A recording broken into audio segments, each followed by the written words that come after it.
காய்க்கின்ற மரத்திற்கு கல்லடி விழுவதுதான் வழக்கம். ராஜாவை பொறுத்தவரை இன்றைக்கல்ல, அவர் என்றைக்குமே ஏதோ ஒரு வார்த்தைகளை வீசிவிட்டு வருந்துவது, மக்கள் அதை பற்றி கவலைப்படுவதில்லை. ஏனென்று சொன்னால் அவருடைய எண்ணங்கள் தூய்மையாக இல்லை என்பதுதான் இந்த கருத்தின் அடிப்படையில் நமக்கு தெரிகிறது.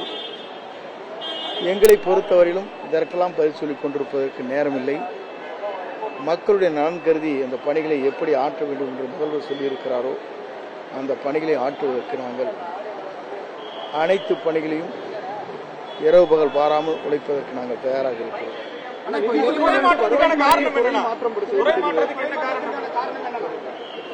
உங்களை போன்ற இந்த கேள்வி கேட்கக்கூடும் எனக்கு தெரியும்.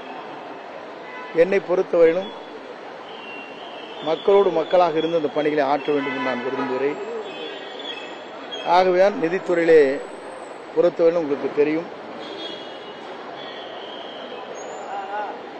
என்னுடைய பணிகள் முழுமையாக சென்னையில் இருந்து ஆற்ற வேண்டிய சூழ்நிலை ஏற்படும்.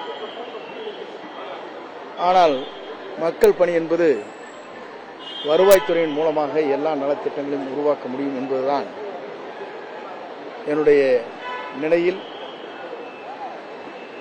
பொறுப்பேற்றவுடனேயே முதலமைச்சரிடத்தில் நான் அந்த வேண்டுகோளை வைத்திருக்கிறேன். அந்த வேண்டுகோளின் அடிப்படையை தான் இன்றைக்கு வருவாய்த்துறை அமைச்சராக இன்று வருகின்றிருக்கிறேன்.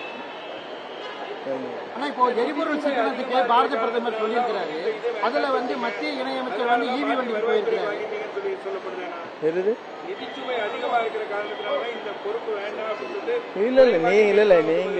நீங்க சொல்றதுக்கெல்லாம் நான் பதில் சொல்ல முடியாது.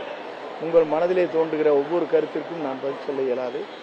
என்னுடைய உள்ளத்தில் பிளே ஸ்டோர் மற்றும் ஆப் ஸ்டோரில் இருந்து பாலிமர் செயலியை QR கோடு மூலம் பதிவிறக்கம் செய்யுங்கள்.